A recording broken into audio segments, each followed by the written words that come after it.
السلام علیکم، میں ہوں اخلاص اور آپ دیکھ رہے ہیں آؤ کتاب پڑھیں۔ آج ہم جو کہانی آپ کی خدمت میں پیش کر رہے ہیں اس کا نام ہے راستے کا پتھر۔ امید ہے آپ ہماری اس کہانی کو پسند کریں گے۔ اگر آپ کو ہماری یہ کاوش پسند آئے تو ہمارے چینل کو سبسکرائب کریں اور زیادہ سے زیادہ شیئر کریں۔ اگر آپ نے ہماری اس کہانی کو اپنی زندگی کا حصہ بنا لیا تو سمجھ لیں آپ نے کامیابی کو اپنی زندگی کا حصہ بنا لیا۔ پرانے وقتوں کی بات ہے، ایک بادشاہ اپنے دربار میں اپنے مصاحبوں کے ساتھ بیٹھا ہوا تھا۔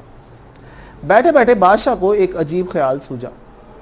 اس نے اپنے وزیر کو اور تمام درباریوں کو مخاطب کرتے ہوئے کہا، میرے دوستو، مجھے ایک سوال کا جواب دو۔ جو میرے اس سوال کا جواب دے گا اس کو میں انعام و کرام سے نوازوں گا۔ تمام لوگ بڑے انہماک سے بادشاہ کی بات سننے لگے۔ بادشاہ بولا، کیا کوئی آپ میں سے مجھے بتا سکتا ہے یا ایسا آدمی آپ مجھے دکھا سکتے ہیں جو زندگی میں کامیاب ہوگا اور ایسا آدمی جو زندگی میں ناکام ہوگا؟ تمام لوگ پریشان ہو گئے، کوئی کیسے مستقبل کی پیش گوئی کر سکتا ہے؟ دربار میں ایک بزرگ بھی تھا۔ بزرگ نے مسکرا کر بادشاہ سے کہا، عالم پناہ، میں آپ کے اس سوال کا جواب دے سکتا ہوں۔ میں آپ کو دکھا سکتا ہوں کہ زندگی میں کون لوگ ناکام ہوں گے اور کون کامیاب۔ بادشاہ خوش ہو گیا، بولا، کیسے؟ بزرگ نے کہا، آپ کو فلاں شاہراہ پر سورج نکلنے سے پہلے پہنچنا ہے، لیکن ساتھ ہی آپ کو اشرفیوں کی ایک تھیلی بھی لے کر آنی ہوگی۔ بادشاہ راضی ہو گیا۔ اگلی دن سورج نکلنے سے پہلے بادشاہ بزرگ کی بتائی ہوئی جگہ پر پہنچ چکا تھا۔ بزرگ پہلے سے ہی وہاں موجود تھا۔ بزرگ نے بادشاہ سے اشرفیوں کی تھیلی لی اور کاغذ کے ایک ٹکڑے پر کچھ تحریر کی اور وہ اشرفیوں کی تھیلی میں رکھ دیا۔ بزرگ نے بادشاہ سلامت سے کہا، بادشاہ سلامت، اس درخت پہ جا کے بیٹھ جائیں۔ سڑک کے کنارے ہی ایک درخت تھا۔ بادشاہ اس درخت پر چڑھ کر بیٹھ گیا۔ بزرگ نے ایک بڑے سے پتھر کو دھکا لگایا اور سڑک کے درمیان کر دیا۔ بزرگ نے پتھر کو تھوڑا سا دھکیل کر اس کے نیچے اشرفیوں کی تھیلی کو دبا دیا۔ بزرگ بھی بادشاہ کے پاس درخت پر آ کر بیٹھ گیا۔ بزرگ بادشاہ سے بولا، جناب عالم پناہ، اس ساری کاروائی کو غور سے دیکھیے گا اور آخر میں آپ کو آپ کے سوال کا جواب بتاؤں گا۔ بادشاہ دلچسپی سے سارے منظر کو دیکھنے لگا۔ اتنے میں صبح طلوع ہو گئی اور سڑک پر آمد و رفت شروع ہو گئی۔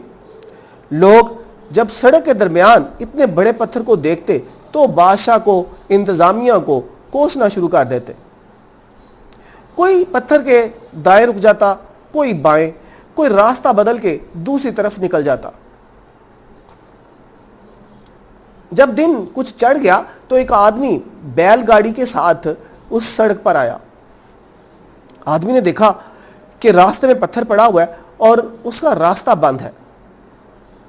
آدمی کے پاس دو آپشن تھے کہ وہ واپس چلا جائے یا پھر پتھر کو ہٹائے۔ آدمی اپنی بیل گاڑی سے نیچے اترا اور زور لگا کے پتھر کو سڑک کے دوسری طرف دھکیلنے لگا۔ پتھر کافی بھاری تھا لیکن آدمی نے ہمت نہ ہاری، سرکاتا رہا۔ آدمی زور لگاتا رہا اور پتھر کو سرکاتا رہا، یہاں تک کہ پتھر سرکتا ہوا سڑک کے دوسری طرف لڑک گیا۔ آدمی واپس اس جگہ پہ پہنچا تو یہ دیکھ کر حیران رہ گیا کہ اس جگہ پر ایک تھیلی پڑی ہوئی ہے۔ آدمی نے اس تھیلی کو اٹھایا اور کھولا تو دیکھا اس کے اندر اشرفیاں تھیں، لیکن ان اشرفیوں کے اوپر ایک کاغذ بھی تھا۔ آدمی نے اس کاغذ کو پکڑا اور پڑھنا شروع کیا۔ اس پر لکھا ہوا تھا کہ جو کوئی اس پتھر کو ہٹائے گا یہ اس کا انعام ہے۔ آدمی خوش ہوا اور تھیلی کو اپنے پاس رکھ کر اپنی بیل گاڑی کو لے کر چل دیا۔ بزرگ نے مسکرا کر بادشاہ کی طرف دیکھا اور بولا، بادشاہ سلامت، آپ کو سمجھ آئی؟ سمجھ سکا۔ بادشاہ اس کے اندر چھپی ہوئی حکمت کو نہ سمجھ سکا۔ بادشاہ بولا، میں سمجھ نہیں سکا۔ آدمی بادشاہ سے مخاطب ہو کر بولا، عالم پناہ، جو لوگ راستہ بدل گئے یہ زندگی میں ناکام رہیں گے، یہ لوگ اشرفیوں کی تھیلی سے محروم رہیں گے۔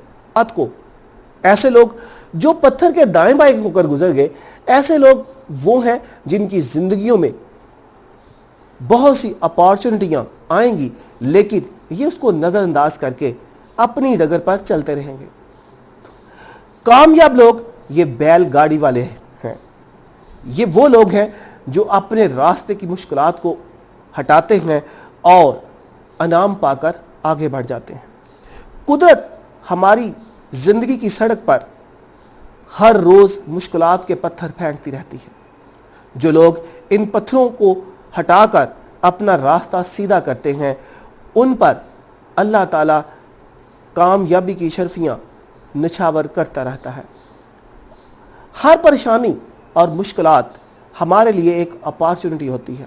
جو لوگ مشکلات کو اپارچونٹی سمجھتے ہیں وہ کامیاب ہو جاتے ہیں، اور جو حالات کا رونا روتے رہتے ہیں وہ زندگی میں بہت ہی پیچھے اور مایوس رہ جاتے ہیں۔ دیکھا، بادشاہ بزرگ کی طرف دیکھ کر مسکرایا اور بولا، ہاں مجھے پتہ چل گیا، مجھے میرے سوال کا جواب مل گیا۔ بادشاہ نے بزرگ کی طرف دیکھا اور مسکرا کے بولا، ہاں میرے سوال کا جواب یہی ہے، میں تمہیں انعام کے طور پر فلاں جگیر دیتا ہوں۔ بزرگ بہت خوش ہوا اور بادشاہ کی تعریف کرتا ہوا اپنی راہ پر۔ ہمارے لیے اس میں ایک سبق ہے۔ ہماری راہ میں آنے والی رکاوٹیں در حقیقت ایک موقع ہوتی ہیں خود کو نئے حالات میں ڈھالنے کا، اپنی ڈگر کو چھوڑ کر کچھ نیا کرنے کا۔ قدرت ہم سے براہ راست بات نہیں کرتی، مشکلات کی زبان میں، حادثات کی زبان میں اللہ ہم سے کچھ آؤ ہم بھی کرونا کو ایک اپارچونٹی کے طور پر لیں اور زندگی کو ریش خیال رکھیں، اپنا اور اپنوں کا بہت زیادہ خیال رکھیں۔ ہم سب پر اللہ کی رحمت بارش کی طرح برسے اور محمد صلی اللہ علیہ وسلم کی محبت ہمارے جسم میں رواں دواں رہے۔ فی امان اللہ۔